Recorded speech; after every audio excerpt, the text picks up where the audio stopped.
अस्सलाम वालेकुम। आज हमारा टॉपिक है azimuthal quantum number. Azimuthal quantum number को हम डिनोट करते हैं बाय स्मॉल एल। अब एल की वैल्यूज़ क्या हो सकती हैं और उन वैल्यूज़ का मतलब क्या होगा, इसको हम समझते हैं।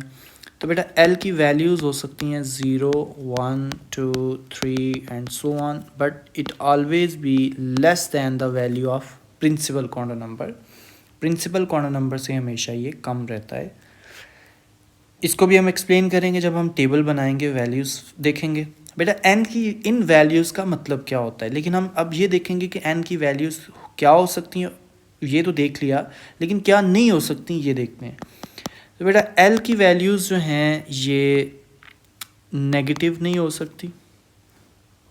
एल की वैल्यू एन के इक्वल नहीं हो सकती, राइट। मतलब एन प्रिंसिपल क्वांटम नंबर 1 है तो एल की वैल्यू 1 नहीं हो सकती, उससे एक कम हो गई। मैंने इसीलिए कहा मैक्सिमम वैल्यू एक कम होती है, राइट।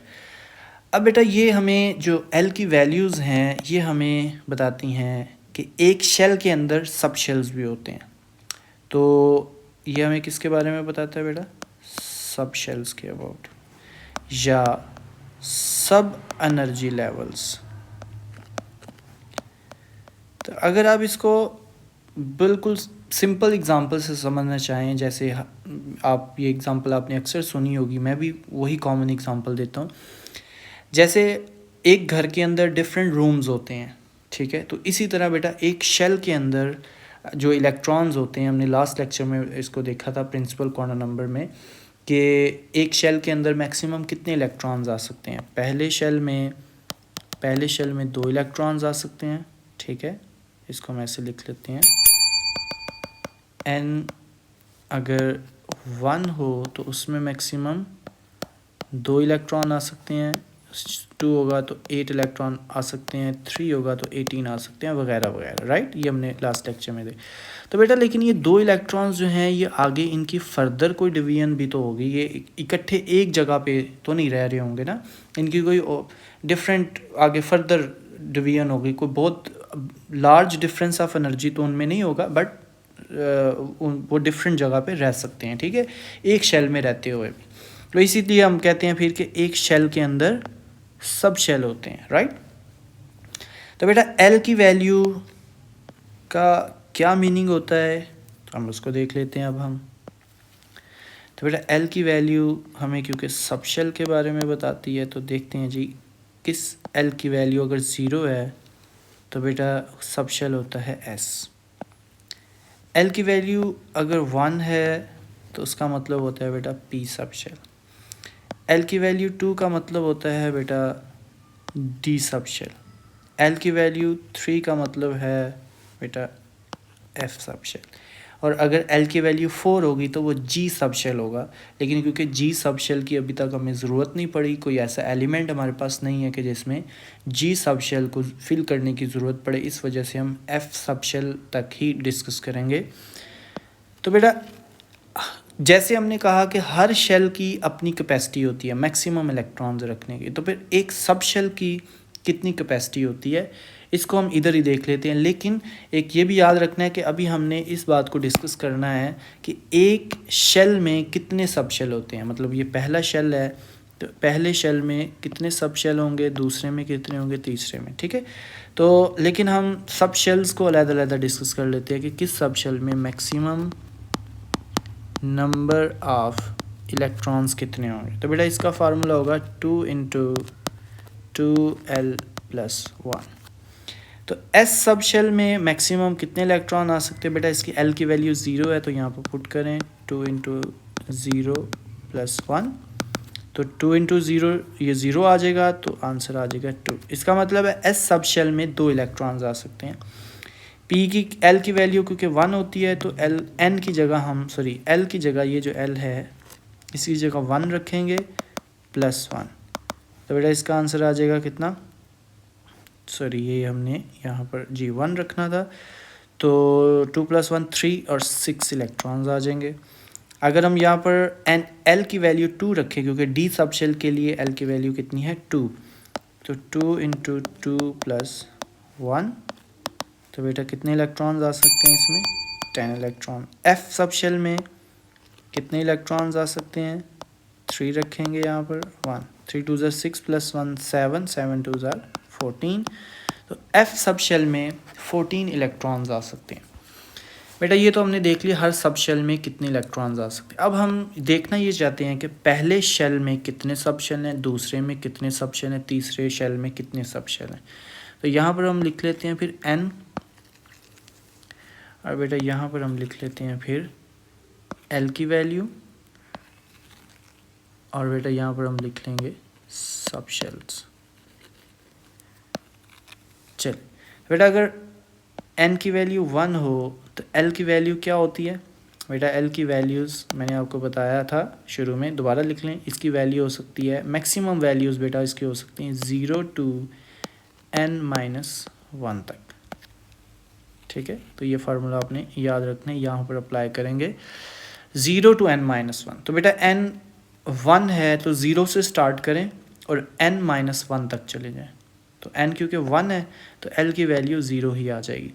तो हमने क्या पढ़ा था, जब l की वैल्यू 0 होती है तो कौन सा सब शेल होता है? s सब शेल होता है।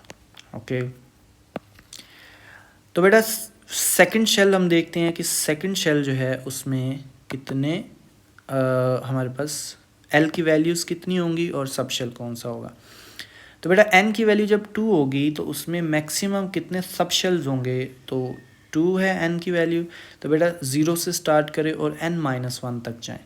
तो ये 2 है तो बेटा 0 और 1, राइट, क्योंकि हमने एक कम रहना है। तो मैक्सिमम वैल्यूज़ आएंगी 0 and 1। तो बेटा 0 का l जब 0 होता है उसका मतलब क्या होता है? s।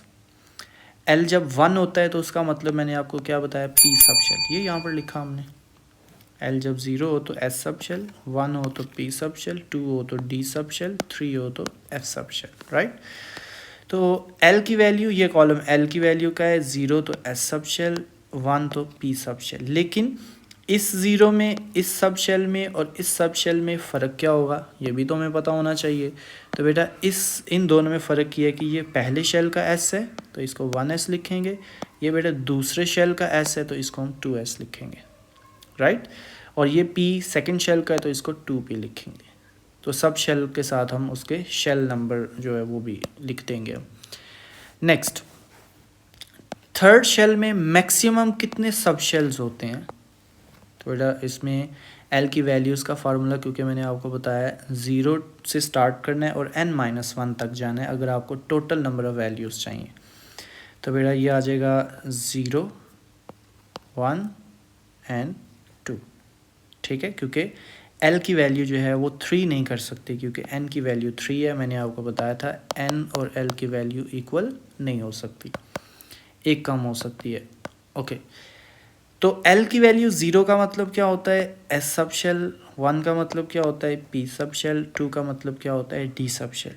लेकिन s, p और d इनका बाकियों से कैसे डिफरेंस करें हम, तो मैं आपको बता चुका हूँ कि ये होगा तीसरा शेल है तो ये 3s होगा, ये 3p हो जाएगा और ये थर्ड शेल का d सब शेल हो जाएगा, राइट। अब इसके बाद हम देखेंगे फोर्थ शेल में कितने सब शेल होंगे। तो बेटा ये फोर्थ शेल है तो फोर्थ शेल में l की वैल्यूज़ होंगी 0 1 2 and 3। 0 का मतलब है s सब शेल, p d और 3 वैल्यू का मतलब है f सब शेल। लेकिन इसमें क्या डिफरेंस होगा? ये होगा बेटा 4s 4p 4d and 4f, right. तो ये हो गए क्वांटम नंबर्स। अब ज़रा ये एजिमुथल क्वांटम नंबर। तो बेटा अब देखें सब शेल, तो पहले शेल में कितने सब शेल्स हैं ज़रा हम चेक करते हैं। हर शेल में total number of sub shells देखते हैं। तो बेटा पहले शेल में एक सब शेल, दूसरे में 2 सब शेल, तीसरे में 3 सब शेल और चौथे शेल में कितने सब शेल हैं बेटा? 4। इसका मतलब है ये फार्मूला तो बहुत सीधा सा है। नंबर ऑफ़ सब शेल्स कितने होते हैं किसी शेल में?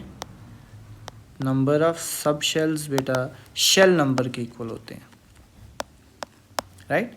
अगर शेल नंबर 1 है सब शेल 1, शेल नंबर 2 है number of sub shell 2, shell number 3 है number of sub shells 3, shell number 4 है तो सब शेल 4, राइट। तो बेटा ये है एजीमुथल क्वांटम नंबर। अब इसके अलावा एजीमुथल क्वांटम नंबर हमें और क्या क्या वैल्यूज़ के बारे में, मतलब किन चीज़ों के बारे में इंफॉर्मेशन देता है, उसको भी हम डिस्कस करेंगे। तो बेटा ये जो हमने सब शेल्स के नेम रखे हुए हैं ना, SPDF, तो बेटा स्पेक्ट्रोस्कोपी में कुछ टर्म्स यूज़ होती हैं, जैसे कि वहाँ पर एक टर्म यूज़ होती है शार्प, तो उस नाम से हमने S सब शेल का नाम रख लिया, राइट। एक बेटा स्पेक्ट्रोस्कोपी में स्पेक्ट्रल लाइंस में बेसिकली एक टर्म यूज़ होती है प्रिंसिपल, तो वहाँ उसको हम बोल देते हैं P सब शेल, राइट। इसके अलावा डिफ्यूज्ड स्पेक्ट्रल लाइंस है, बेसिकली एक अलग टॉपिक है, बट यहाँ पर आप जस्ट ये देख लें कि ये कहाँ किस वर्ड से डिराइव हुआ। तो बेटा ये D सब शेल, इस वजह से हम नाम रख देते हैं इसका, और इसी तरह से F सब शेल का नेम बेटा होता है फंडामेंटल, होती है एक स्पेक्ट्रल लाइन का नेम होता है, टर्म यूज़ होती है, तो हम वहाँ से F सब शेल। तो मतलब इस पॉइंट में के पीछे कोई ऐसी ख़ास रीज़न आपने देखने की ज़रूरत नहीं है, जस्ट ये रखें कि ये याद रखें कि इनके नेम हम किन से इंस्पायर होकर रखे हुए हैं हमने, S क्यों कहते हैं, P क्यों कहते हैं, D और F क्यों कहते हैं। इसके अलावा बेटा एक बात याद रखनी है बहुत इंपॉर्टेंट, कि ये जो क्वांटम नंबर है एजीमुथल क्वांटम नंबर, ये हमें शेप्स ऑफ ऑर्बिटल्स के बारे में भी बताता है। शेप्स ऑफ सब शेल्स कह लें या ऑर्बिटल्स कह लें, तो ये हमें बताता है कि जो S सब शेल है, चले मैं यहाँ पर ही हमने लिखा हुआ है, तो बेटा ये चले नीचे लिख लेते हैं दोबारा। बेटा S सब शेल, इसकी शेप्स का अलग टॉपिक भी होगा, इसकी मैं अलग से वीडियो भी बनाऊंगा, शेप्स को डिस्क्राइब करूंगा वहाँ पर, बट यहाँ पर जस्ट हम नेम लिख लेते हैं इनके। तो बेटा इसके अकॉर्डिंग S सब शेल की शेप होगी स्फेरिकल, मतलब ये गोल है, लेकिन गोल प्लेट की तरह गोल नहीं, बल्कि फुटबॉल की तरह गोल। एग्जैक्टली फुटबॉल की तरह तो नहीं होती, बट अंडरस्टैंड करवाने के लिए बता रहा हूँ कि स्फेरिकल बेसिकली 3 डायमेंशनल गोल को कहते हैं हम, ठीक है। प्लेट भी गोल है लेकिन वो 2 डायमेंशनल होती है। तो S सब शेल स्फेरिकल होता है। P सब शेल जो है, इसकी शेप को हम पोलर भी कहते हैं या इसको डम्बल भी कहते हैं, तो डम्बल शेप भी कहते हैं इसको। बेटा D सब शेल, तो D सब शेल जो है इसकी शेप होती है, इसको कई नाम हम देते हैं बेटा, इसको डबल डम्बल भी कहते हैं, राइट। इसको हम क्लोवर लीफ भी कहते हैं, ठीक है। और इसके लिए एक और टर्म भी यूज़ होती है, सॉसेज शेप भी बाज़ का इसकी जो है ना वो टर्म यूज़ होती है इसके लिए, सॉसेज। कुछ बुक्स ने लिखा होता है इसको, ये सॉरी, राइट। अच्छा, इसके बाद बेटा F sub shell, F sub shell की शेप होती है, बट हम इसको अपने सिलेबस में डिस्कस नहीं करते, हम इसको कॉम्प्लिकेटेड कह देते हैं, इसको हम डिस्कस नहीं कर सकते और ना हम करेंगे, राइट। तो बेटा ये हमें बताता है इस तरीके से सब शेल्स के बारे में।